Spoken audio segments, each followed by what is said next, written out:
এই চোখের জেনা, হারাম জিনিস যেগুলো ইউটিউবে, ফেসবুকে, মোবাইলে বিভিন্নভাবে আপনি দেখেন, বা অফলাইনে ডাইরেক্ট সরাসরি আপনি বিভিন্ন বেপর্দা নারীকে, গায়ে মারা মেয়েকে দেখেন, দেখে মনে মনে হারাম স্বাদ নিয়ে থাকেন। এই অপরাধ এত ভয়াবহ যে এই অপরাধটা থেকে মানুষ সিজদা গিয়ে পর্যন্ত বাঁচতে পারে না। আকরাবু মা ইয়াকুনুল আবদু মির রাব্বিহি ওয়া হুয়া সাজিদ, বান্দা আল্লাহর সবচেয়ে কাছে যেতে পারে কখন ভাই? যখন সিজদায় চলে যায়। সিজদায় যখন যায় আল্লাহর সবচেয়ে নিকটে চলে যায়, কপাল পোড়া ওই সময়টাতে তার চোখের সামনে হারাম জিনিস ভাইসা উঠে। আল্লাহর সবচেয়ে রহমতের কাছাকাছি গিয়া রহমত থেকে বঞ্চিত হইয়া বরং হারাম জিনিস ভাইসা উঠে, কারণ সারাদিন সেটা দেখে। এত ডেঞ্জারাস বিষয় হারাম জিনিস চোখে দেখে। বাঁচতে চান, একমাত্র করণীয় হারাম জিনিস দেখা ছেড়ে দেন।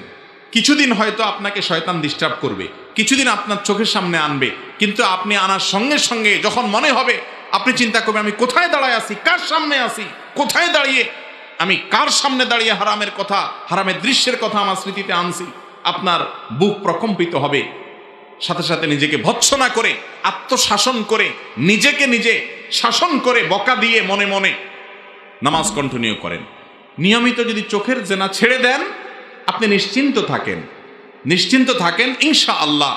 আপনি বেশ কিছুদিন যদি নিজেকে হারাম জিনিস দেখা থেকে সরায় আনতে পারেন, নামাজে শয়তান বেশি দিন আপনাকে ডিস্টার্ব করতে পারবে না। কিছুকাল পরে দেখবেন ইনশাআল্লাহ এগুলো সব ভুলে গেছেন আপনি।